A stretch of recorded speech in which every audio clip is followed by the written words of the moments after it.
નમસ્કાર દર્શક મિત્રો, ગુજરાત સમાચાર ટેલિવિઝન પરની એક વધુ રસપ્રદ ચર્ચામાં આપ સૌનું સ્વાગત છે। આખી દુનિયામાં જે જન્મે છે તે જાય છે, કોઈ અમર પાટો લખાવીને આવતો નથી। જેનો જન્મ છે એનું મૃત્યુ પણ એટલું જ નિશ્ચિત છે, પણ એ મૃત્યુ માટેના ઘણા બધા કારણો હોઈ શકે, અકસ્માત હોઈ શકે, માંદગી હોઈ શકે, પણ એ મૃત્યુ જ્યારે વ્યક્તિ પોતે જ પોતાના શરીર પર ઈજાઓ કરીને મેળવે છે ત્યારે એને આત્મહત્યા કહેવાય છે, આત્મઘાત કહેવાય છે। આખી દુનિયામાં દરેક ઉંમરની વ્યક્તિઓ માટે મૃત્યુના પહેલા 20 કારણોમાંનું એક કારણ આપઘાત છે। વિશ્વમાં દર વર્ષે 8 લાખ લોકો આપઘાત કરે છે, એટલે લગભગ ભૂતાનની વસ્તી જેટલો થયો। International association four suicide prevention દર વર્ષે 10 સપ્ટેમ્બરે વિશ્વ આત્મહત્યા નિવારણ દિવસ તરીકે મનાવે છે।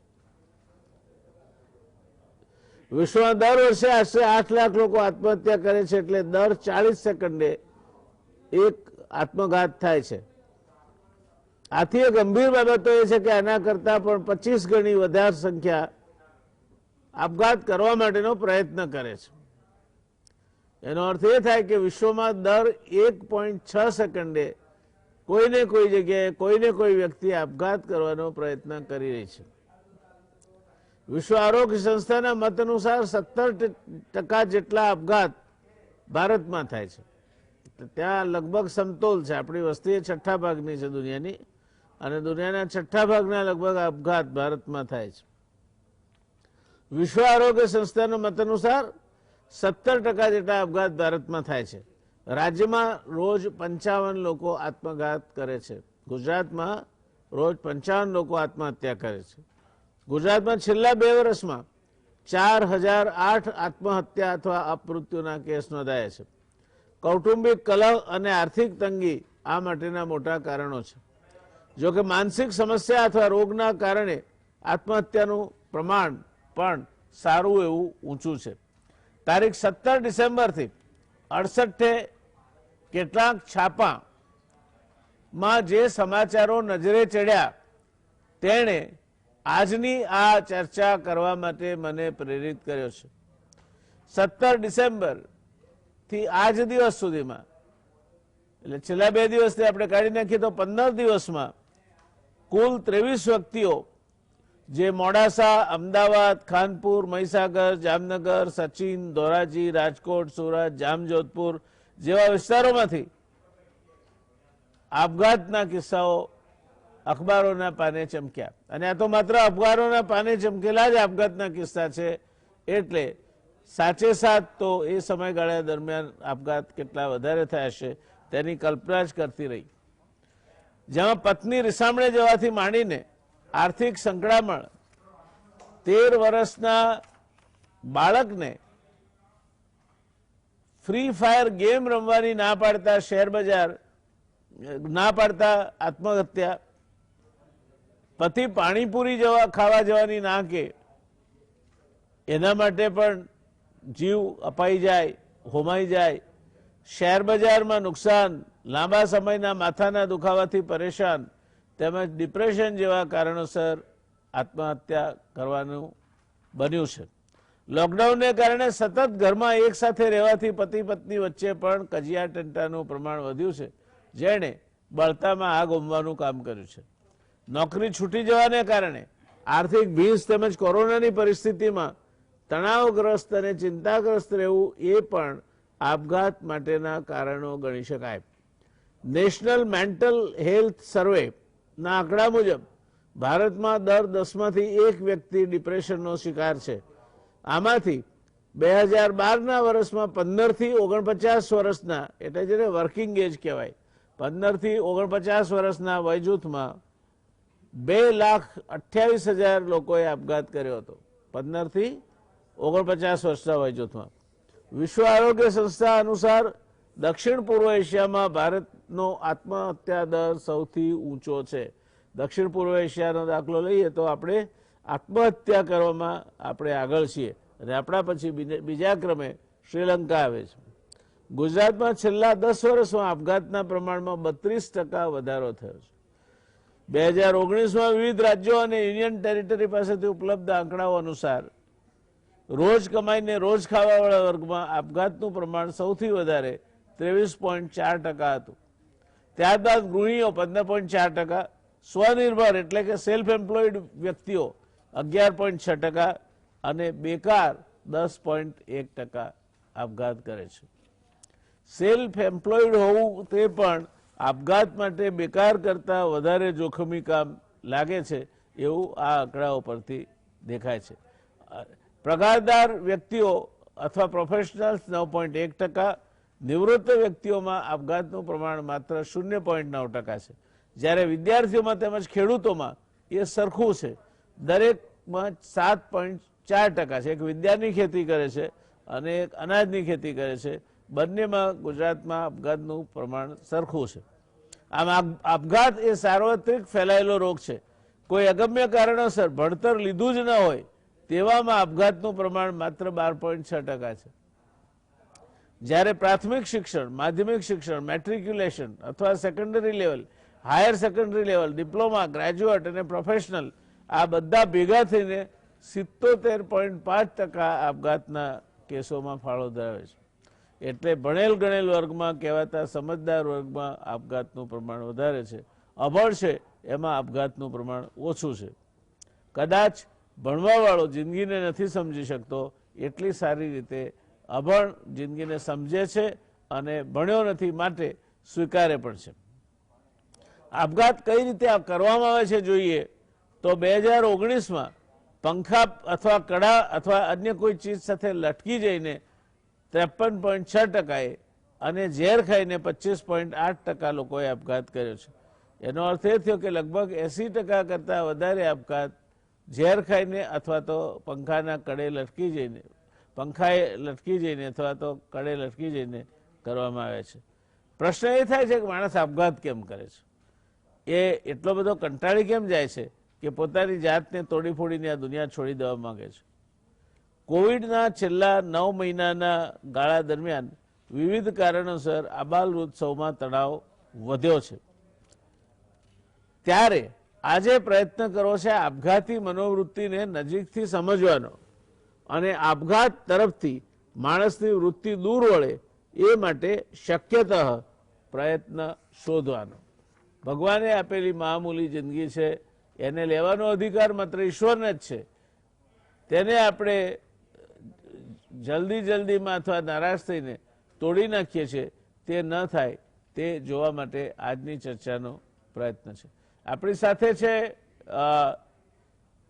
સાયકિયાટ્રિક consultant doctor સ્પંદનભાઈ Thakar.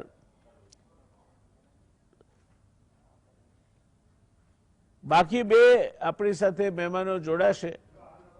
Doctor Vidyutbhai Joshi જોડાવાના છે, જે સમાજશાસ્ત્રી છે, સિનિયર પ્રોફેસર છે, પૂર્વ કુલપતિ છે. મહારાજા કૃષ્ણકુમારસિંહજી ભાવનગર યુનિવર્સિટીના તેઓ વાઇસ ચાન્સેલર રહી ચૂક્યા છે. અને રવિન્દ્રભાઈ પારેખ જોડાવાના છે આપણી સાથે, લેખક, કવિ અને પત્રકાર. સામાજિક નિસ્બત ધરાવતા મુદ્દાઓ પર રવિન્દ્રભાઈ કોલમ લખે છે અને લગભગ નિયમિત હું એ કોલમ વાંચું પણ છું. ગુજરાત સાહિત્ય પરિષદના 6 પારિતોષિક રવિન્દ્રભાઈને મળ્યા છે. એ એમનું ગજુ અને એમની કલમમાં તાકાત કેટલી છે, વિચારો કેટલા બળકટ છે એનો પુરાવો છે. આ 3 વિદ્વાન નિષ્ણાતો સાથે આપણે ચર્ચા કરીશું. હજુ ડૉક્ટર વિદ્યુતભાઈ અને રવિન્દ્રભાઈ પારેખ જોડાવાના બાકી છે. ત્યારે અહીંયા મારી સાથે સ્ટુડિયોમાં એક ઉભરતો ચહેરો જેને કહી શકાય, કન્સલ્ટિંગ સાયકિયાટ્રિસ્ટની જે આખી પેઢી છે એમાં યુવા ચહેરો જેને કહી શકાય એવા ડૉક્ટર સ્પંદનભાઈ ઠાકર હાજર છે. ત્યારે શરૂઆત કરીએ સ્પંદનભાઈ આપથી. આ આપઘાત અને આપઘાતની મનોવૃત્તિ એ વિશે શું કહેવું છે આપને? નમસ્તે સાહેબ. જેમ વ્યાસ સાહેબે જણાવ્યું, આપણને આપઘાતના ઘણા બધા કારણો હતા કે જેમાં પિયર પ્રેશરથી માંડીને આર્થિક નુકસાન, જોબ પરના અમુક સ્ટ્રેસ, સામાજિક સ્ટ્રેસ અને ઘણી બધી બીજી બાબતો આપણે જાણી. આ પ્રકારના અલગ અલગ વ્યક્તિ અને અલગ અલગ ઉંમર, આ દરેકમાં આપઘાતનું પ્રમાણ આપણે જોયું. હમણાંથી આપઘાતનું પ્રમાણ થોડું વધી રહ્યું છે, જે પોસ્ટ કોરોના આપણે જાણ્યું છે કે ઘણી બધી મનોસ્થિતિઓ આના માટે જવાબદાર છે. એટલે હું બે ભાગમાં આપઘાતને, સુસાઇડ જે છે એને આપણે વહેંચવા માગીશું કે એક છે એક્યુટ અને એક છે ક્રોનિક. એમાં જે ક્રોનિક છે એના પાછળના ઘણા કારણો જાણી શકાય છે, ઘણા કારણો સમજી શકાય છે. જ્યારે એક્યુટ છે, જે ઇમ્પલ્સિવ એક્ટ હેતુ કહી શકાય છે કે ઘણા બધા લોકો અચાનક આપઘાત કરતા હોય છે અને એમના મિત્રો દ્વારા જાણીએ અથવા એમના પરિવાર દ્વારા જાણીએ તો આપણને ખબર પડે કે ભાઈ કાલ સુધી તો બધું બરાબર હતું, અચાનક થઈ ગયું. પણ પ્રશ્ન એ છે, શું આ અચાનક એ ખરેખર અચાનક છે કે એની પાછળ પણ ઘણા કારણો હતા જે વ્યક્તિ ના જણાવી શક્યો, અથવા ઘણા કારણો હતા જે માનસિક સ્થિતિ રૂપે દેખાતા નહોતા અને વ્યક્તિની અંદર મનોવ્યથા રૂપે ચાલી રહ્યા હતા. એટલે કે સુસાઇડ પાછળના આ જે કારણો છે જે અમુક સમજી શકાય છે, અમુક સમજી શકાતા નથી. એને ફીલ કરવા માટે એ વ્યક્તિને ખૂબ નજીકથી જાણવું જરૂરી છે અને એના અમુક ફેક્ટર્સ જે પહેલાંથી આપણે જાણવા જોઈએ અથવા આપણને ખબર પડે અને એ વ્યક્તિ જોડે વાતચીત કરીએ ત્યારે આપણને જાણ પણ થઈ શકે. એટલે કે અમુક લોકો એવા હોય છે જે પોતાનો સ્ટ્રેસ કહી દેતા હોય છે, જે સ્ટ્રેસ એમને ખબર હોય છે, જેમના આજુબાજુના પરિવારજનો જાણતા હોય છે કે આ વ્યક્તિ આ પ્રકારના સ્ટ્રેસમાં છે અને આવું કોઈ પગલું ભરી શકે છે. This are the predictors of suicide કે જેને આપણે પહેલાંથી જાણી શકાય કે કરી શકાય અને કદાચ રોકી શકાય. પરંતુ અમુક વ્યક્તિઓ છે જે ઇમ્પલ્સિવ એક્ટના ભાગરૂપે આ પ્રકારનું સુસાઇડ કરતા હોય છે કે જેમને ક્ષણમાં એવો વિચાર આવી જાય. આ બંને પાછળના એક જ કારણ મળે છે, જે છે હોપલેસનેસ ને હેલ્પલેસનેસ. હોપલેસનેસ એટલે કે વ્યક્તિને એ પ્રકારનો અનુભવ થવો કે મારી જીવનમાં આગળ કશું થવાનું નથી, there is no hope of living such life.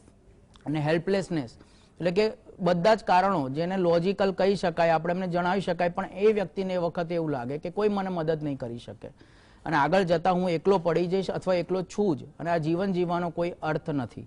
Suicidal thought એક વસ્તુ છે અને સુસાઇડલ એક્ટ અલગ વસ્તુ છે. વિચારો આવવા કે કેમ આ જીવન ના જીવવું, કેમ જીવન નિરર્થક લાગવું, અને જો એને લોજિકલ આન્સર્સ ના મળે તો ઇમોશનલ આઉટબર્સ્ટના ભાગરૂપે સુસાઇડલ એક્ટ થઈ જતું હોય છે. ઘણા જે લોકો ઇમ્પલ્સિવ એક્ટના ભાગરૂપે સુસાઇડ કરતા હોય છે અને બચી જાય છે, ત્યારબાદ એમને બધા જ કારણો ખ્યાલ આવી જાય. એક આઉટબર્સ્ટ થાય છે, જેમ પ્રેશર કુકરમાં સખત પ્રેશર વધી અને સીટી ખોલી કાઢીએ અને પાછું પ્રેશર ડાઉન થઈ જાય, આ પ્રકારનો એક ઉભરો ઠલવાતો હોય છે. પણ જ્યારે આ ઉભરો ના ઠલવાય એ પહેલાં જ્યારે આ પગલું ભરાઈ જાય છે ત્યારે ઇમ્પલ્સિવ એક્ટના ભાગરૂપે થાય છે. મતલબ કે એ વ્યક્તિની મનોદશા એ વખતે એને આ પગલું ભરવા માટે વ્યથિત કરી દે છે. તો આ બે જે કારણો છે, હોપલેસનેસ ને હેલ્પલેસનેસ, એ જે વ્યક્તિ છે એની જે પરિસ્થિતિ છે, જે એની મનોસ્થિતિ છે, એના જે કારણોને જાણવાથી ઘણો બધો ઉપચાર પણ થઈ શકે છે અને ઘણીવાર રોકી પણ શકાય છે. But in a simple manner કે જ્યારે વ્યક્તિ ઇમ્પલ્સિવ એક્ટના ભાગરૂપે સુસાઇડ કરતો હોય ત્યારે એ પગલું ભરાઈ જતાં પહેલાં એને રોકવું, એને જાણવું ખૂબ જ અઘરું બની જાય છે અને એના લીધે આ સુસાઇડ ઘણીવાર રોકી શકાતા નથી. કારણ જાણવા છતાં એકાદ બે ઇન્ડિકેશન મળ્યા હોય તો એના ઉપર આપણે વર્કઆઉટ કરી શકીએ. ધન્યવાદ સ્પંદનભાઈ. દર્શક મિત્રો, આ હોપલેસનેસ અને હેલ્પલેસનેસ બે શબ્દો સમજવા જેવા છે. ચાણક્ય એવું કહ્યું છે કે તમારા દુશ્મનની પણ આજીવિકા નહીં છીનવી. જ્યાં સુધી એને હોપ છે, જ્યાં સુધી એ માને છે કે હું કંઈક હજુ બાઉન્સ બેક થઈ શકું છું, ત્યાં સુધી એ સાવ મરણીયો નહીં બને. અને જ્યારે હોપ, અંતિમ ઈચ્છા, અંતિમ શક્યતા બધું જ ખોવાઈ જાય છે ત્યારે એ મરણીયો બને છે. અને અત્યારની પરિસ્થિતિમાં પોસ્ટ કોવિડ સમય જે અત્યારે ચાલી રહ્યો છે એમાં એક કરતાં વધારે કારણોસર માણસના મગજ પર, એના મન પર ભાર છે અને તેવા સમયે એનું મન આળું છે અને આળું છે ત્યારે જરાક નાનું એક તણખલું એને એ વિચારને, જેને એગ્રાવેટ અથવા તો એક્સિલરેટ કહેવાય, એ કરવાનું કામ કરી દે છે. પેલી બેન આપઘાત કરે છે કેમ? તો કે એને પાણીપુરી ખાવા જવા માટેની ના કહી અથવા પિયર જવા માટેની ના કહી, પણ એ તો છેલ્લી સળી છે. એ પહેલા જે બધા બોજ પડ્યા છે અને ધીરે ધીરે ઘટતા એ પાટડો તૂટવા માંડ્યો છે એને પેલી પાણીપુરીએ પાડી દીધી અથવા પિયર જવાની ના કહી એમાં એ પડી ગઈ. એટલે હોપલેસનેસની સ્થિતિએ તમારા મિત્ર અથવા તો ઘરમાં કોઈ ન જાય, આશા ન ગુમાવી બેસે, અને હેલ્પલેસનેસની સ્થિતિ તો આવવી જ નહીં જોઈએ. હમ હૈ ના, આનું નામ જ કુટુંબ. ગાંધીજીએ તો એવું કહ્યું છે કે family that prays together uh stays together. એ જે કુટુંબ સાથે પ્રાર્થના કરે છે ધેટ સ્ટેઝ ટુગેધર. સાથે કુટુંબના એકબીજા સાથે બોલવાના વ્યવહારો, એકબીજા સાથે વાત કરવાના વ્યવહારો, હસી મજાકના વ્યવહારો, આ બધી બાબતો બંધ થઈ જાય અને ઘરમાં બધા મોઢા સીવી લે અને માત્ર વોટ્સએપ જ સમય ગાળવા માટેનો સમય બને, ત્યારે આ પ્રકારની સ્થિતિનું નિર્માણ થતું હોય છે. માણસ એકલો પડી જતો હોય છે. આપણે જઈશું વિદ્યુતભાઈ સાહેબ પાસે. સાહેબ, અત્યાર સુધી અમે બે કારણ આપઘાતના ચર્ચા કે આ હોપલેસનેસ ને હેલ્પલેસનેસના કારણે વ્યક્તિ આપઘાત તરફ દોરાઈ જતું છે. આપ તો સમાજ વિદ્યા સાથે ખૂબ વર્ષોથી જોડાયેલા છો અને આપે આ અંગે સંશોધનો પણ કર્યા છે. ત્યારે આપઘાતના આ રાક્ષસ બાબતે આપે શું કહેવું છે અને એને નાથવા માટે કયા પ્રકારની તૈયારી અથવા તો તાલીમ માણસમાં હોવી જોઈએ? થેન્ક યુ જયનાનભાઈ. એક ફ્રેન્ચ ફિલોસોફર એમિલ દરખાઇમે લે સુસાઇડ નામનું એક ક્લાસિક પુસ્તક લખ્યું અને એ આજે પણ એટલું જ વેલિડ ગણાય છે આપઘાતના અભ્યાસો માટે. એમણે આપઘાતના કારણોના 4 પ્રકાર પાડી નાખ્યા. ઇગોઇસ્ટિક સુસાઇડ એટલે કે અહમવાદી આપઘાત, બીજું અલ્ટ્રુઇસ્ટિક સુસાઇડ પરમાર્થવાદી આપઘાત, એનોમિક સુસાઇડ અસમંજસ ભર્યો આપઘાત, અને ચોથું ફેટલિસ્ટિક સુસાઇડ એટલે માણસ પર ખૂબ જ બળ વધી જાય, જોર વધી જાય તેવો ફેટલિસ્ટિક આપઘાત. ઇગોઇસ્ટિક સુસાઇડ એવો આપઘાત છે કે જેમાં વ્યક્તિનો અહમ ઘવાય છે. હું હારી ગયો, આવો સમર્થ માણસ હારી ગયો એ આપઘાત કરે છે. હું આટલો હોશિયાર વિદ્યાર્થી પરીક્ષામાં નપાસ થઈ ગયો, અહમ ઘવાય છે ને એ આપઘાત કરે છે. એટલે એનો અહમ ઘવાય છે. ત્યારે આ જે 4 કારણોના સિન્ડ્રોમ આપ્યા છે, એ સિન્ડ્રોમ છે એની પાછળ સોશિયલ સોલિડારિટીની થિયરી દરખાઇમની કામ કરે છે. બીજું એને અલ્ટ્રુઇસ્ટિક સુસાઇડ કહ્યો કે જ્યારે પોતાના લોકો ખતરામાં આવી પડે ત્યારે માણસ પોતાનો જાન આપી દે છે. મારા માતા પિતાને ખતરો છે, મારા દેશને ખતરો છે, મારા વતનને ખતરો છે, મારી ભાષાને ખતરો છે. રામુલુ નામના એક ભાઈએ ભાષાવાદી પ્રાંત રચના માટે પોતાનો જીવ આપી દીધો હતો. એટલે જ્યારે આવા કોઈ પોતાના સિવાયના અન્ય કોઝ માટે, પરમાર્થ ભર્યા કોઝ માટે માણસ પોતાનો જીવ આપી દેતો હોય છે ત્યારે એને અલ્ટ્રુઇસ્ટિક સુસાઇડ કહેવામાં આવે છે. પછી ત્રીજો પ્રકાર છે એનોમિક સુસાઇડ. એનોમિક સુસાઇડ એટલે એવો સુસાઇડ છે કે જેમાં શું કરવું તે માણસને સમજ પડતી નથી. વર્તનના ધોરણો હોય છે પણ ધોરણો ક્લિયર હોતા નથી.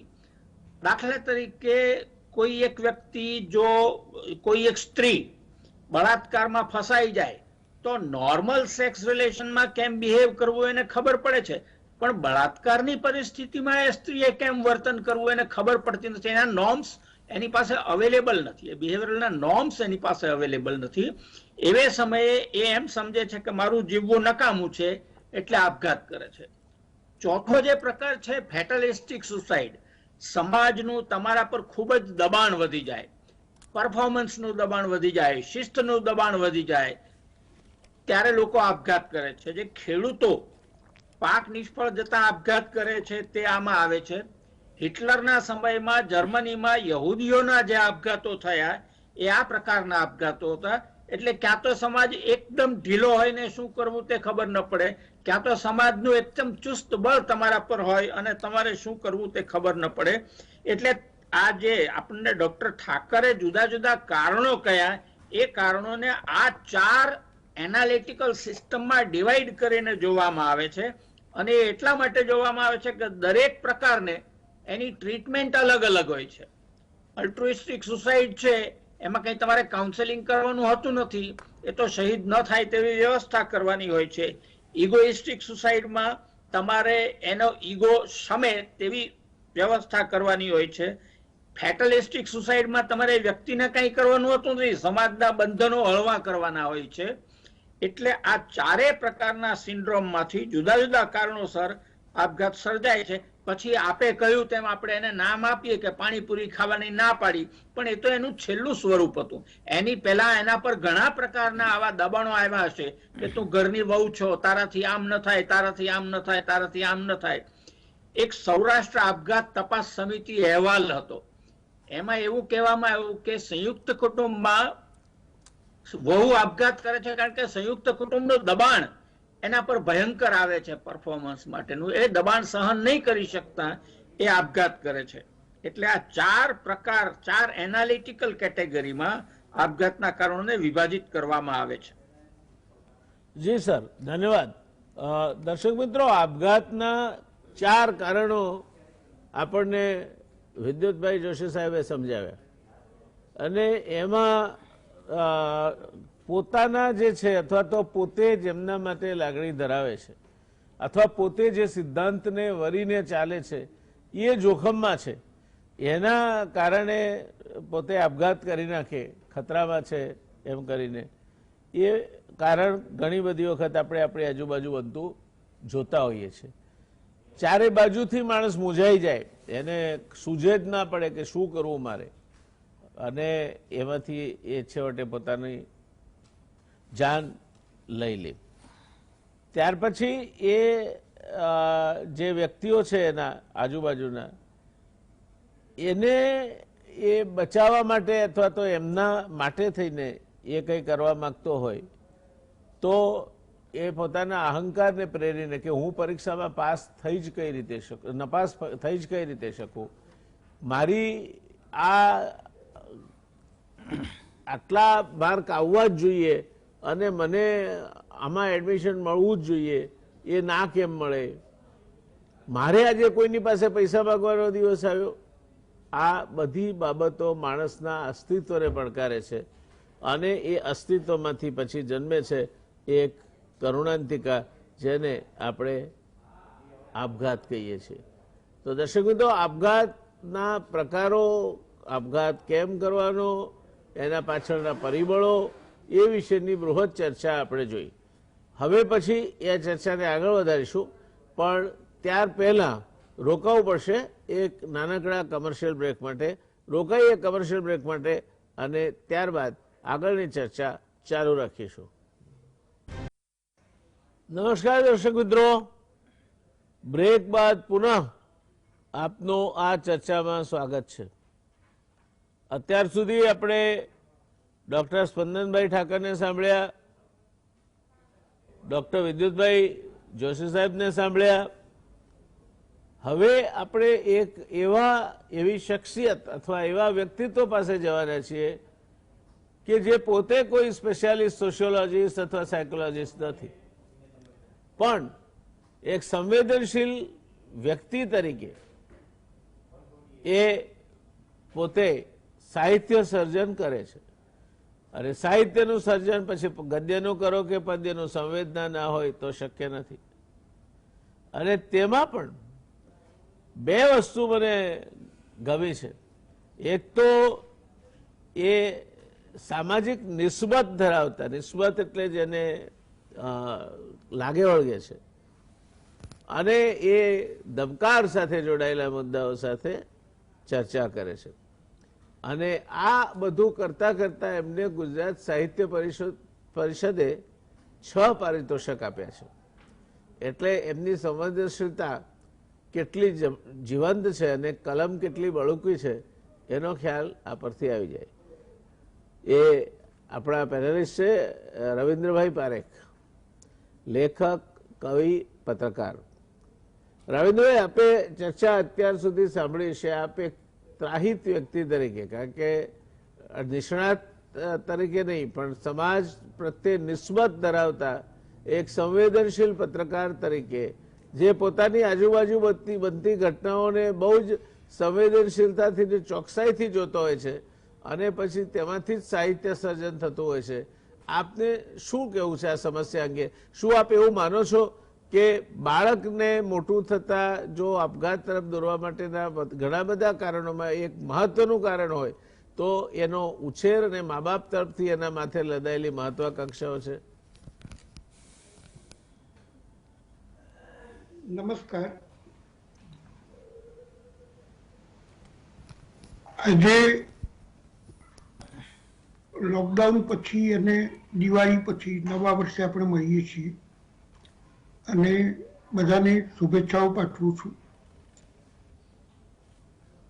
આપઘાતનું પ્રમાણ વધતું આવે છે અને બહુ આંકડાઓમાં ન પડીએ તો પણ આખા વિશ્વમાં 8 લાખ લોકો વર્ષમાં આપઘાત કરતા હોય એવા આંકડાઓ સામે આવતા હોય છે. આપણા ગુજરાતની જ વાત કરીએ તો લગભગ 2 વર્ષમાં 14,702 જણાએ આપઘાત કર્યા છે. આ બધા આંકડામાં પારિવારિક સંબંધોને કારણે આપઘાત થયા હોય, પ્રેમ પ્રકરણમાં નિષ્ફળતા મળી હોય તેને કારણે આપઘાત થયા હોય, બેરોજગારી હોય તેના કારણે આપઘાત થયા હોય. આમ ગુજરાતમાં જ લગભગ 21 જણા રોજ આપઘાત કરે છે એવી વાત આપણા આંકડાઓ બોલતા હોય છે. એમાં સુરત પહેલા નંબરે છે. હવે અમદાવાદ બીજા નંબરે છે. આ નંબરોમાં પણ ન પડીએ તો પણ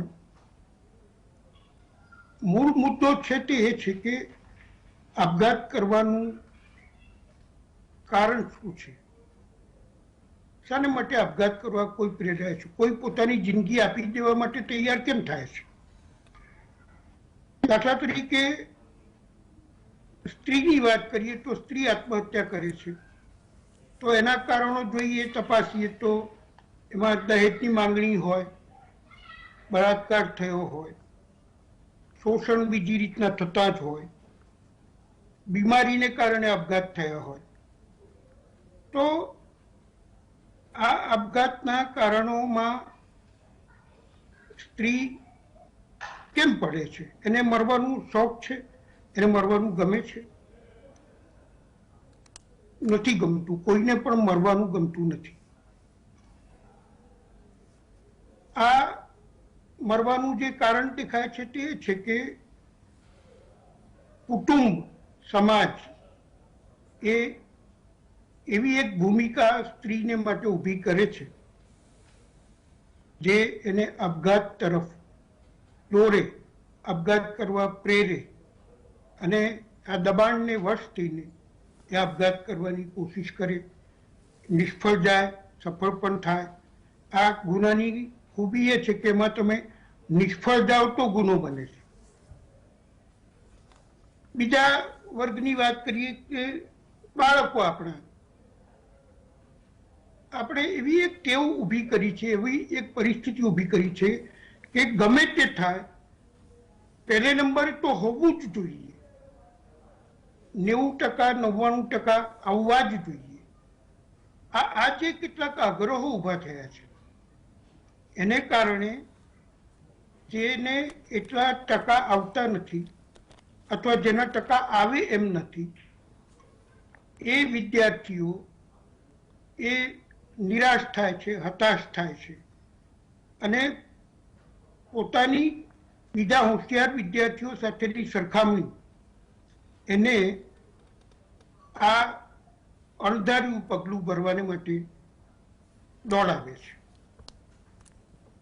યુવકોની વાત કરીએ તો અત્યારે લોકડાઉન પછી એવા ઘણા બધા સંજોગો ઊભા થયા છે કે આવક બંધ થઈ ગઈ છે અથવા બહુ જ ઓછી થઈ છે અને ઘરનું, કુટુંબનું ચલાવવાનું દબાણ તો ઊભું રહ્યું જ હોય છે. ઓછી આવકે કેવી રીતે ટકવું, દેવું થઈ ગયું હોય. મોટા મોટા દેવા કરનારાઓએ પણ આપઘાત કર્યા છે. એટલે ગરીબો જ આપઘાત કરે છે, ઓછા પૈસાવાળા કરે છે એવું નથી. મોટી પાર્ટીઓ ઉઠી ગયાના કેટલા બધા દાખલાઓ અને એમાં કંઈ ન મળતું હોય અથવા એમાં કંઈ સફળતા ન મળી હોય તો માણસ આપઘાત તરફ દોડે. એટલે નિષ્ફળતા, અનેક પ્રકારની નિષ્ફળતા એ માણસને ઘેરે છે અને એની હતાશાને કારણે એ આપઘાત તરફ વળે છે. એને કોઈ સાચવી રહેનારું નથી. આપઘાતના મૂળભૂત કારણોમાં મને જે દેખાયું છે તે છે કે કોઈક રીતે માણસ એકલો પડી જાય છે. એ વિદ્યાર્થી હોય, સ્ત્રી હોય, યુવક હોય, વૃદ્ધો હોય, ગમે તે હોય, પણ આ એકલા પડી જવાને કારણે પોતે અનવોન્ટેડ છે, પોતાની કોઈને હવે જરૂર રહી નથી. આ પરિસ્થિતિ એને સમાજથી એકલો પાડે છે. કેટલાક કિસ્સાઓમાં એવું બને છે કે સમાજ એને એકલો પાડી દે, કેટલાક કિસ્સાઓમાં એવું બને કે સમાજથી પોતે એકલો થઈ જાય. અને આ બધી પરિસ્થિતિને કારણે વ્યક્તિ આપઘાત તરફ વળતી હોય છે. અને આના ઉપાયોમાં તો એટલું જ છે કે આ પરિસ્થિતિ નિર્માણ ન થાય.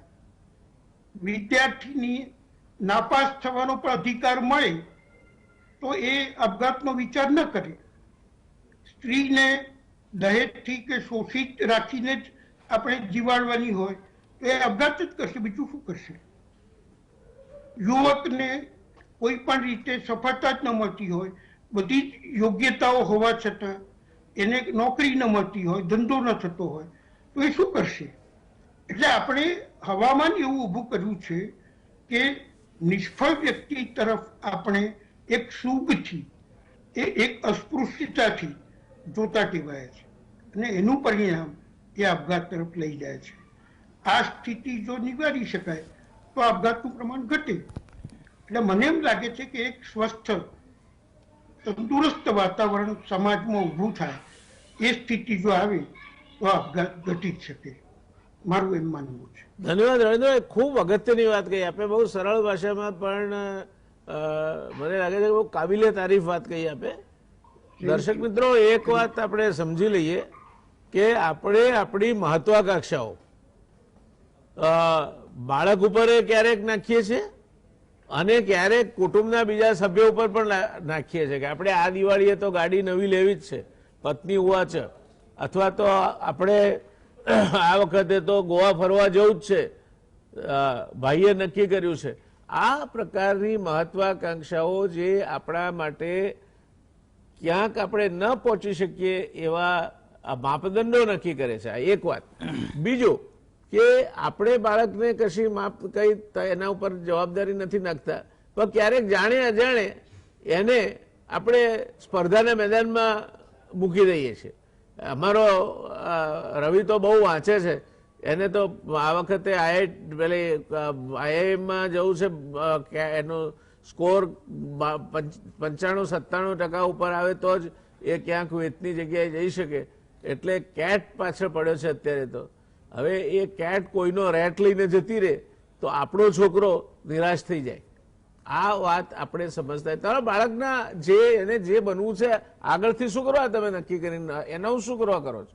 એટલે પેલા આજુબાજુ વાળા તો રાહ જોઈને બેઠા હોય, મેડિકલમાં ના મળ્યું તમને સાચવી રહીને પૂછે, નહીં મળ્યું ને, એને મેડિકલમાં થોડા માટે રહી ગયો. અરે પણ ભાઈ તમારે શું કામ છે?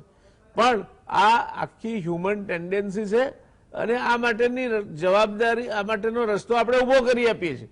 આપણા બાળકોને એ પ્રકારના ટોર્ચરનું માધ્યમ મળી રહે એ પ્રકારની પરિસ્થિતિ કરીએ છીએ. આપણા ઉપર એવા પેલા નાખીએ છીએ કે જે આપણે પહોંચી ના વળીએ, પછી દેખાદેખી સાથે જોગ, પડે પણને લાધે રોગ, ગાડી લાવવી જ છે ગમે તેમ કરીને, તો પછી ગમે તે જુગાડ થાય અને છેવટે એના ઈએમઆઈ ભરવા માટેનો મોટો સ્ટ્રેસ આપણા ઉપર ઉભો થાય. આવું કરવું જ નહીં.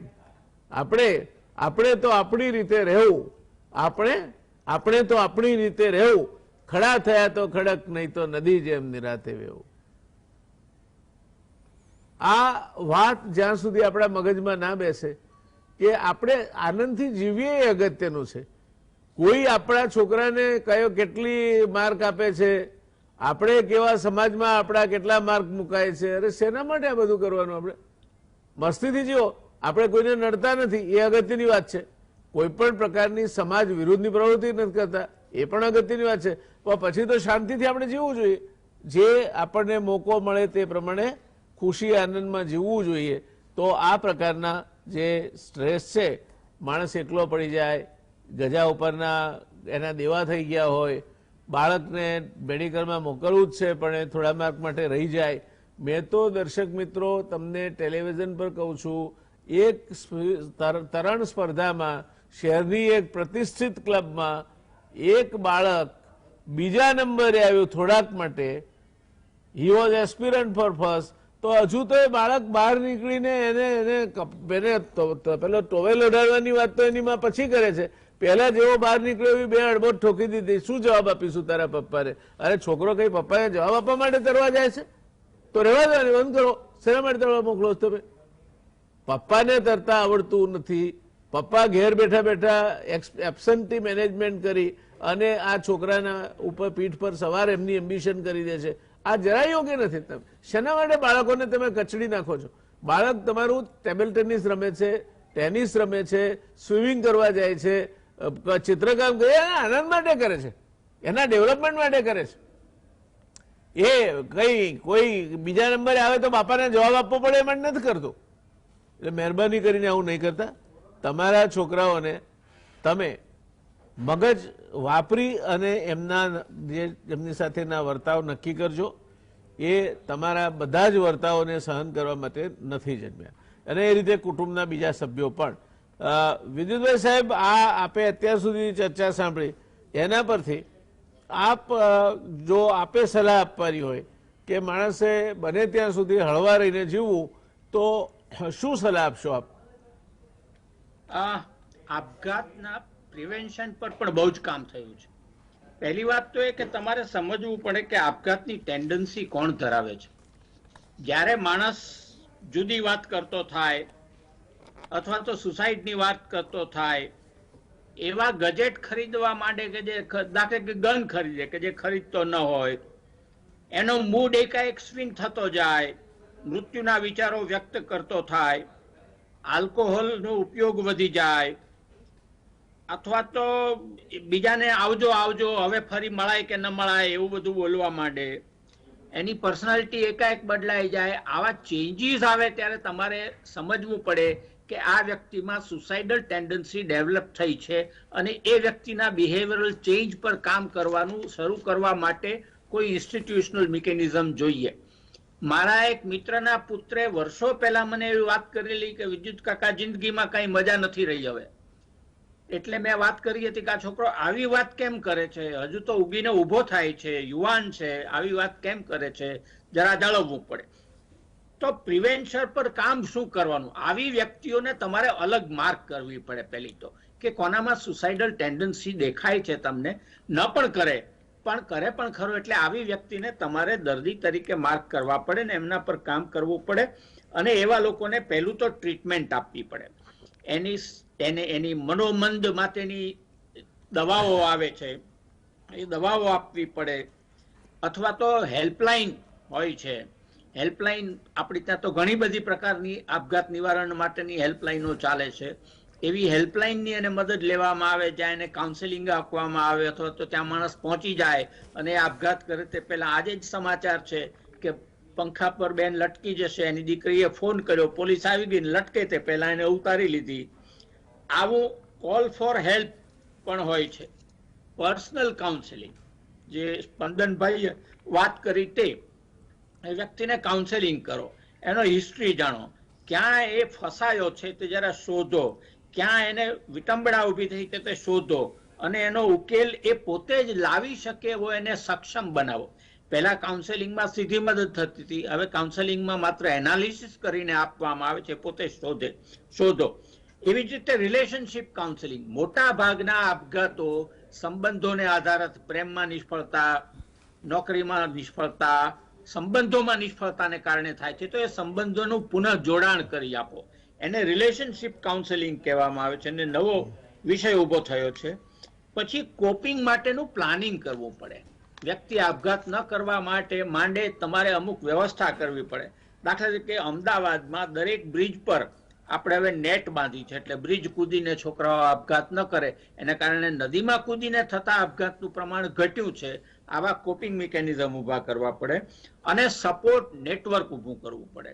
દાખલા કે દરેક કોલેજમાં એક મૂંઝવણ નિવારણ કેન્દ્ર હોય જ્યાં સિનિયર પ્રોફેસર બેઠા હોય તો વિદ્યાર્થીને કંઈ પણ મૂંઝવણ થાય તો એની પાસે જઈને બોલે ને વાત કરે, એટલે એનું નિવારણ થઈ જાય. મોટી ઓફિસ હોય તો મોટી ઓફિસમાં એક કાઉન્સેલર કે એક મેન્ટર બેઠા હોય કે જે મેન્ટર બીજાને કઈ રીતે એના પ્રશ્નોનું નિરાકરણ કરવું તે કે આવી ઇન્સ્ટિટ્યુશનલ સપોર્ટ સિસ્ટમ જો ઊભી કરવામાં આવે તો પણ આપઘાતનું પ્રમાણ ઘટે. પણ જ્યાં સુધી સમાજમાં આ સંબંધોના તાણાવાણા અને હતાશાઓ ને એ બધું રહેશે ત્યાં સુધી થોડા પ્રમાણમાં તો આપઘાત રહેવાનો છે. જો આપણે કેટલાક નિવારી શકીએ તો નિવારી શકીએ. ધન્યવાદ. ધન્યવાદ સાહેબ. દર્શક મિત્રો, બે વાત વિદ્યુતભાઈ સાહેબની વાતમાંથી આપણે સમજવા જેવી છે. પહેલી છે કે તમે તમારા કુટુંબમાં કોઈનું વર્તન બદલાતું હોય, એકલો રહેતો હોય, કોઈ માણસ છાપામાં તમે સમાચાર વાંચતા હોય કે આ બિચારો જો આપઘાત કર્યો અને સહસા એ બોલી જતો હોય કે છૂટ્યો બિચારો, આ વર્તન બદલાવાની નિશાની છે. તો એનું વર્તન બદલાતું હોય તો ધ્યાન આપો, એ ચિંતાનો વિષય છે. એકલો રહેતો હોય, કંઈક એનો કંઈ ડ્રિંક્સ કે એવું લેવાનું વધ્યું હોય, સિગરેટ એકદમ પીવામાં વધારે પડતી માંડી ગયો હોય, એનું વર્તન સામાન્ય કરતા જુદું થવા માંડે એટલે ચેતો. આ પહેલી વાત કહી વિદ્યુતભાઈ સાહેબે.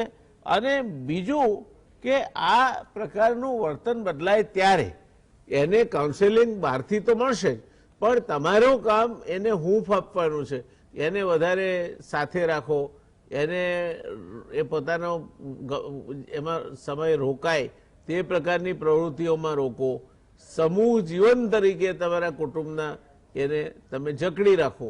આ બધું કરવા છતાંય વિદ્યુતભાઈ સાહેબ કહે છે કે આ મામલો આખો એ જ્યાં સુધી લાગણી રહેશે, સંબંધોના તાણાવાળા રહેશે, ત્યાં સુધી આપઘાત રહેવાના છે. પણ એને ઘટાડી શકીએ તેટલા વધારે સારા. એટલે આપણે એને ઘટાડવાનો પ્રયત્ન કરવો જોઈએ. સ્પંદનભાઈ, આપને મારે એ પૂછવું છે કે આ જે વિદ્યુતભાઈ સાહેબે કહી કે દવાઓ આપો તમે એને માટે, હવે આપણે ત્યાં લોકો સાયકિયાટ્રિક પાસે જાય છે, સંતાતા જાય છે. જાણે કોઈ મોટું પાપ કર્યું હોય અને સાયકિયાટ્રિક પાસે જવાની વાત આવે પહેલા તો ના પાડે, ના મને કંઈ નથી થયું ને આમ છે. How do you break this resistance and change the behaviour of the society? Psychiatry વિશેનું જે નોલેજ છે એમાં જે આપણા આજુબાજુના લોકો છે એ લોકોની દખલગીરી છે એ વધારે સ્ટિગ્મા પેદા કરે છે. મતલબ માનસિક રોગોની દવા લેશો તો જિંદગીભર દવા લેતા જ રહેશો. તમારું મન મક્કમ નથી, મનને મક્કમ કરો. આવા ટેન્શન તો મને પણ છે તો તમને કેમ આવી ગયું? દરેક વ્યક્તિની દરેકની પર્સનાલિટી અલગ છે, દરેકના સ્ટ્રેસ અલગ છે, દરેકને સ્ટ્રેસ સહન કરવાની શક્તિ અલગ છે. જે રીતે ડાયાબિટીસ થાય છે ને આપણે કોમનલી જોઈએ છે બધા ડાયાબિટીસની દવા લઈ લે છે. હા છે, અમુક લોકો હજી પણ ડાયાબિટીસની દવા વગર મટાડવા માટે મથતા હોય છે, પરંતુ ધીમે ધીમે એ સ્ટિગ્મા દૂર થયો છે. એમ આવતા વર્ષોમાં સાયકેટ્રી વિશે સ્ટિગ્મા દૂર થશે. પણ કેવું છે કે અમારી ફાઇલ કોઈ જોઈને અચાનક નક્કી કરી દે કે આ વ્યક્તિ તો પાગલ જ હશે. એક તો પહેલા પાગલ શબ્દ વાપરવો ઉચિત નથી. માનસિક વિચાર વાયુ થવા એ દરેક વ્યક્તિનો હક છે. એમને વિચાર વાયુમાંથી બહાર કાઢવા માટેની દવાઓ પણ છે, કાઉન્સેલિંગ થેરાપી પણ છે. સૌપ્રથમ તો એ વ્યક્તિના ઘરના જે લોકો છે એમને સમજાવવું પડે કે વિચાર વાયુ અથવા ડિપ્રેશન અથવા એન્ઝાયટી સિવાય ઘણા બધા રોગો છે કે જે માનસિક શાસ્ત્રમાં આવે છે અને મનોચિકિત્સક જોડે જવાથી તમને તમારું સમાધાન મળી શકે છે. કોઈ પણ શાસ્ત્ર એવું નહીં હોય કે જેમાં પેશન્ટને પૂછવામાં આવે કે તમે દવા લેશો, કાઉન્સેલિંગ કરાવશો, દાખલ થશો. મતલબ એમને ચોઈસ આપવામાં આવે છે અને ચોઈસ પ્રમાણે વર્તન પણ કરવામાં આવે છે. આ પ્રશ્ન પૂછવાથી અમે એમનું બર્ડન ઘટાડી શકીએ છીએ, એમના પરિવારને વધારે સતેજ કરી શકીએ છીએ, વધારે ધ્યાન આપવાની સલાહ આપી શકીએ છીએ. મતલબ માનસિક શાસ્ત્રમાં દરેક પ્રકારના ઉપાયો રહેલા જ હોય છે કે જેના દ્વારા અમે વ્યક્તિને મદદ કરી શકીએ. સ્ટિગ્માને દૂર કરવા માટે ઘણા બધા પ્રયત્નો થઈ જ રહ્યા છે અને બે વસ્તુઓ છે, એક છે સાયકોલોજીકલ ડિસ્ટર્બન્સ અને બીજું છે સાયકેટ્રિક ડિસ્ટર્બન્સ. સાયકોલોજીકલ ડિસ્ટર્બન્સ એટલે કે માનસિક વિચાર વાયુમાં એ વ્યક્તિની પાછળના રહેલા જે કારણો હોય એને દૂર કરીને એને સમજાવવામાં આવે. અને સાયકેટ્રિક ડિસ્ટર્બન્સ કે જેમાં એ વ્યક્તિને ઓલરેડી રોગ થઈ ગયો છે અને રોગ માટે દવાઓ અથવા બીજી પદ્ધતિઓ ઉપયોગ કરવામાં આવે.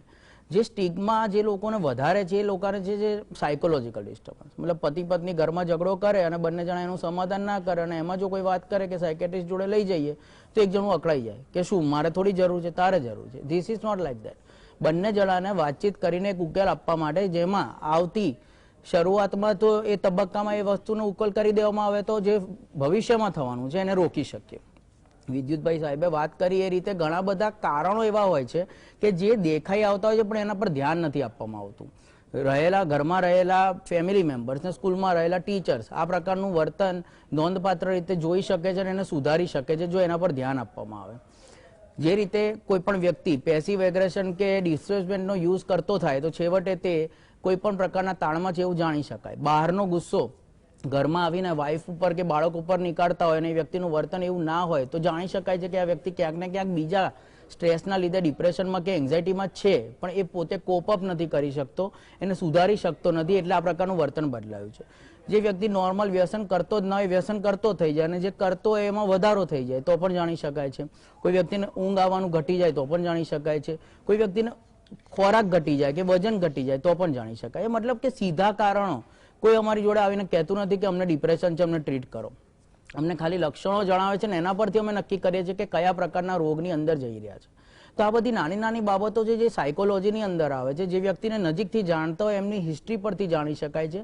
તો ઘરમાં જ રહેતા હો ત્યારે આ વ્યક્તિને સલાહ આપવાની કે મદદ કરવાની એક ઈચ્છા થાય ત્યારે આ સ્ટિગ્માને તોડીને ફક્ત એક કાઉન્સેલિંગ સેશન કે એકવાર મળી રહેવા માટે જો અર્જ કરવામાં આવે તો પણ ઘણો ફાયદો થઈ શકે છે. કારણ કે દરેક રોગ એના જે નિષ્ણાંત હોય એની જોડે જઈને જ માનવામાં આવશે. ત્યાં સુધી તમને ખ્યાલ નહીં આવે કે આ શું હતું અને મન મક્કમ કરવાથી મન મક્કમ થઈ જતું હોત તો આખું એક શાસ્ત્ર પેદા જ ના થયું હોત. ધન્યવાદ સ્પંદનભાઈ, બહુ અગત્યની વાત કહી આપે. દર્શક મિત્રો, આપણે ગાંડપણ અને મનોવૈજ્ઞાનિક પાસે જવાના કારણે માટેની કોઈ માનસિક રોગ આ બે વચ્ચેની એક બહુ જ પાતળી ભેદરેખા છે. મહદઅંશે આપણે સમજતા નથી. કોઈને પણ એમ કહીએ કે હવે એને સાયકિયાટ્રિસ્ટ પાસે લઈ જવા પડશે એટલે આપણા મગજમાં પહેલો વિચાર આવે કે આ માણસ ગાંડપણ તરફ જશે. ના, જેમ તાવ આવે, શરદી થાય, ઉધરસ આવે તેમ મનોવૈજ્ઞાનિક ડિસ્ટર્બન્સીસ કેટલીક વાર હોર્મોનની વધઘટને કારણે પણ થતા હોય છે. એટલે એના માટે દવા ન લેવાય અથવા તો દવા લેશો તો આખી જિંદગીભર લેવી પડશે એ માન્યતામાંથી બહાર નીકળો. અને બીજું કે તમને જે વસ્તુની ખબર નથી પડતી એમાં સલાહ શું કરવા આપો છો?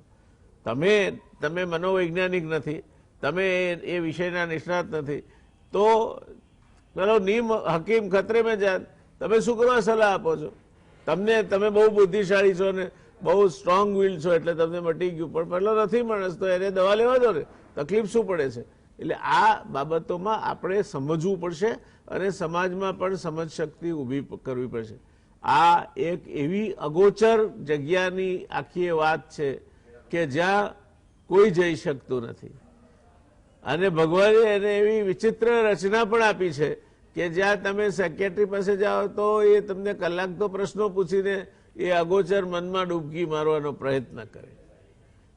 આ પરિસ્થિતિ છે. એટલે કહ્યું છે દર્શક મિત્રો કે આકાશે તારાની ભાત, ધરતી હોય ફૂલ બિછાત, સર્જી તો કા સર્જી તાત, માનવના મનમાં મધરાત. માનવના મનમાં સર્જાયેલી આ મધરાત એ માણસને તોડી ના પાડે, એને નિરાશ કરી ના નાખે, હતાશ ના કરી નાખે, ટુકડા ના કરી નાખે, એ માટેની મથામણ એ આપઘાત નિવારણ માટેની મથામણ છે. અને એ માટે એક એમ્પાયર જેને કહી શકાય કે વિષય નિષ્ણાત નથી અને છતાં પણ પોતાની સંવેદનશીલતા અને કલમના જોરે અને એક્સપોઝર જેને કહેવાય એના કારણે આ વિષય પર અધિકારપૂર્વક આપણે કહી શકીએ તેમ છે. એ આપણા ત્રીજા પેનલિસ્ટ પાસે આપણે જઈએ અને એમને પૂછીએ કે સાહેબ રવિન્દ્રભાઈ તમારે આ બાબતમાં શું કહેવું છે? સાહેબ, મારું તો એ કહેવું છે કે આપણે કદાચ આપઘાત માટે બહુ મહેનત કરી રહ્યા છીએ. આપઘાત નથી થતો પણ જાણે થાય તો એ કેવી રીતે થાય એના જાણે રસ્તા ખોદતા હોઈએ એવા બધા સાધનો આપણે ઊભા કર્યા છે. વિચિત્ર લાગશે મારી વાત, પણ સાચું તો એ છે કે જો મૂળમાં જઈશું તો બે વાત પડેલી દેખાશે. આપણે સત્તા અને સંપત્તિ આ બેને માટે આખા સમાજને, આપણા કુટુંબને, આપણી વ્યક્તિઓને આપણે સાધન બનાવી રહ્યા છીએ. આપણી જરૂરિયાત કેટલી છે એ આપણે જોઈને આગળ નથી વધતા. પણ આખી પૃથ્વી મારા ખોળામાં હોય એને માટે જે કંઈ પણ કરવું પડે એને લીધે જે કંઈ મરણીય થવું પડે એની દોડ આપણે માંડી છે. દાખલા તરીકે આ વિદ્યાર્થી આપણો એ જો 60 માર્ક લાવે અને ચાલી જતું હોય તો એને 90 માર્ક સુધી તાણવો ખેંચવો એ કરવાની કઈ જરૂર છે? આવક આપણી આ ઘરમાં મારે 5 જણા કે 10 જણા રહેતા હોય અને 2 લાખથી મારું ખાવા પીવાનું આરામથી થઈ શકતું હોય તો હું 2 કરોડ માટે શું કામ દોડું છું? અને એ જ્યારે નથી મળતું ત્યારે આપણે હતાશ થઈએ છીએ, નિરાશ થઈએ છીએ. આપણે કન્યાને લાવીએ છીએ પરણાવીને અને એ ઘરની વહુ બને છે તો એ જાણે કે આપણી બેંક આવી હોય ઘરમાં એ રીતે એની સાથે ટ્રીટમેન્ટ શું કામ રાખવી જોઈએ? એના આવવાથી જો આ કુટુંબ સુખી થઈ શકતું હોય તો એને શું કામ આપણે કરોડો રૂપિયા લાવવાને માટેનું સાધન સમજીને એની પાછળ પડી જઈએ છીએ? તો આ આપણે જરૂરિયાતો તો થોડી ઓછી કરીએ. 50 માર્ક લાવવાથી પણ મરી જવાતું નથી. 50 માર્ક લાવનારા પણ નોકરી કરે છે અને આપણા મા બાપ એ ભૂલી જાય છે કે એ 5 વખત 6 વખત 8મી ટાયરે પાસ થયા હોય અને એ પોતાના દીકરા પાસે આશા રાખે છે કે એને તો બીજા નંબરે આવવાનું જ નથી. બીજો નંબર એ જાણે થપ્પડ માટે આવતો હોય એ રીતના આપણે એની સાથે વર્તીએ છીએ. જો આખું વાતાવરણ જ આવું કલુષિત ઊભું કર્યું હોય તો એમાં માણસ નિરાશ જ થવાનો છે. આપણે શાંતિથી રહી શકીએ એવી સ્થિતિ ઊભી કરવાને માટે પ્રયત્ન કરવાને બદલે વધારે ને વધારે કેવી રીતે મળે? ઓછાથી આપણને ચાલતું જ નથી. અને વધારે ને વધારે કેવી રીતે કમાઈએ? વધારે ને વધારે આખું ઘર કેવી રીતે ભરીએ બધાથી? અને એની જરૂર નથી આપણને. મને જો 2 કરોડથી ચાલતું હોય તો 2000 કરોડ સુધી શું કામ દોડવું?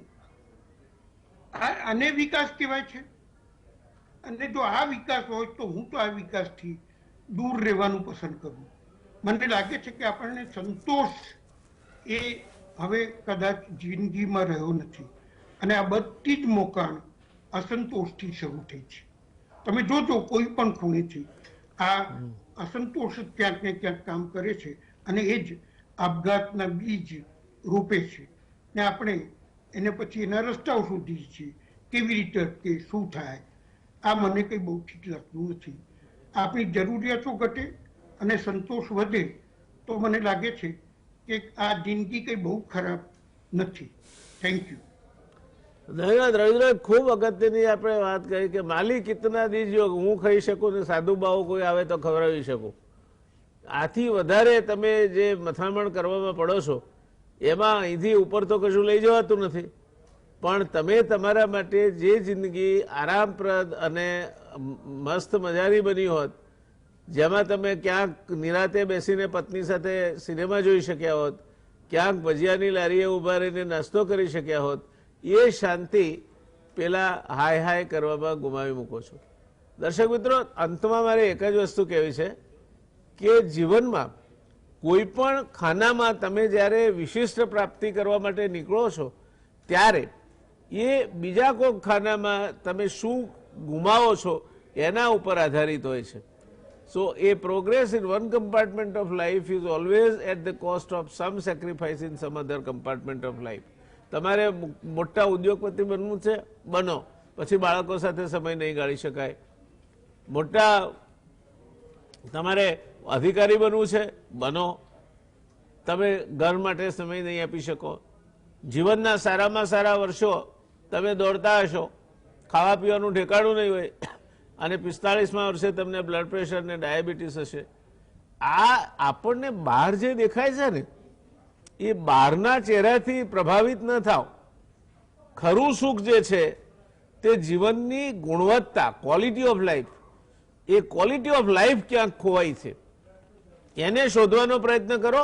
અને એમાં ગાંધીના માર્ગ જેવો અત્યંત અસરકારક માર્ગ બીજો એક પણ નથી.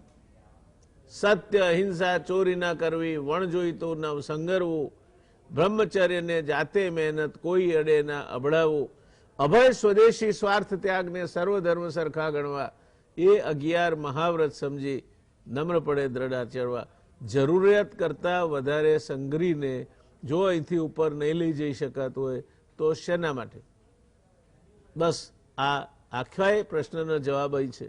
આપણે જરૂરત કરતા વધારે અને હેસિયત કરતા વધારે સમય કરતા પહેલું લેવાની જે વ્યથામાં પડીએ છીએ, એમાં જ આપણા આ બધા દુઃખોનું મૂળ, આ બધા તણાવનું મૂળ, અને છેવટે એમાંથી કેટલાક કમનસીબ આપણા આજુબાજુમાંથી જ આપઘાત તરફ ઘસેડાઈ જાય, વધેરાઈ જાય, એ પ્રકારની પરિસ્થિતિનું મૂળ ઊભું કરીએ છીએ. આશા રાખીએ આજના આ ચર્ચા પરથી આપણે કંઈક બોધ લઈએ, કુટુંબ સાથે બેસે અને પહેલા નક્કી કરે કે સ્ટ્રેસ પોઈન્ટ કયા છે, લખે એક કાગળ પર કે આટલી આટલી આટલી વસ્તુઓથી આપણને સ્ટ્રેસ થાય છે.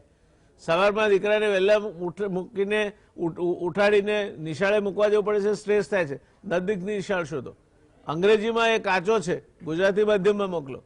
જમવામાં આટલી વસ્તુઓ તો ચાલે, તો આટલા બધા વસ્તુઓ કરીને કામ શું છે? આ તમારા સ્ટ્રેસ પોઈન્ટને તમે જો નિવારશો તો at the end of the day તમે ફેમિલી તરીકે નક્કી કરો કે આપણે આટલામાં જીવવાનું છે અને મસ્તીથી જીવવાનું છે, અને સાંજ પડે બધા સાથે બેસીને રઘુપતિ રાઘવ રાજા રામ પતિ તપાવન સીતારામ પ્રાર્થના ગાવાની છે. તમને સ્ટ્રેસ ક્યારેય નહીં પીડે, આપઘાતનો વિચાર ક્યારેય નહીં આવે.